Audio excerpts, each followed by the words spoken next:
Hello မင်္ဂလာပါအခုသင်ခန်းစာမှာကျွန်တော်တို့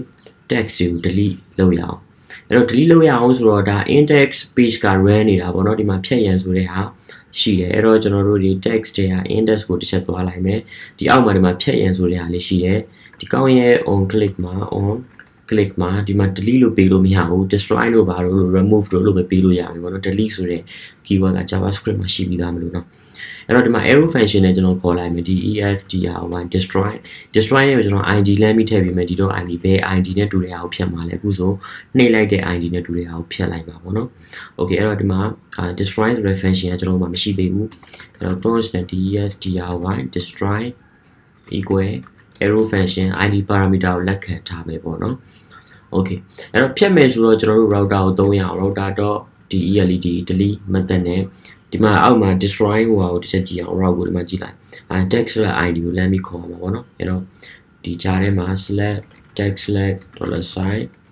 ဝင်လာတဲ့ id ပေါ့နော်ဝင်လာတဲ့ id ဒါကိုခေါ်လိုက်ရင်ရပြီ second parameter မှာကျွန်တော်တို့က on success မှာဘာလို့လုပ်မှာလဲ sorry ဘာလို့လုပ်မှာလဲကျွန်တော်လမ်းပြီးတော့ပြီးလို့ရတယ်ပေါ့နော် okay အဲ့တော့ကျွန်တော်ဒီကနှိပ်လိုက်လို့ရှင်တော့အခုဒီ API ကိုခေါ်ပြီးတော့ဖြတ်သွားလိမ့်မယ်ပေါ့နော်ဖြတ်တဲ့ logic လည်းရေးရအောင်ပဲအဲ့တော့ကျွန်တော်ဒီမှာဒီ method ကိုလာပါနော် test ကနေပြီးတော့ where id က $id နဲ့တူတဲ့ကောင်ဒီ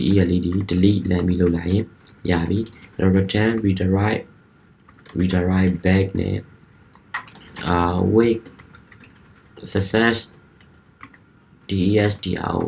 destroy လို့ကျွန်တော်ကပြောလိုက်မယ် okay ရပြီအဲ့တော့on success ကဟောခဏထားအောင်မယ်ကျွန်တော်ဒီမှာထိပ်မှာလမ်းပြီးစစ်လိုက်မယ် if နဲ့ဒီမှာ comma success okay success ပါလာလားစစ်လိုက်မယ် success ပါတယ်ဆိုရင်ကျွန်တော်တို့ toast.success နဲ့ success ကိုကျွန်တော်ထုတ်ပြလိုက်မယ်အဲ့တော့ on success မှာကြတော့router.reload လုပ်လိုက်မယ် okay ဘာဖြစ်လို့လဲဆိုတော့အဲ့ဒီရဲ့ toast message တွေကို clear လုပ်ချင်လို့ပေါ့နော်ဒီ destroy okay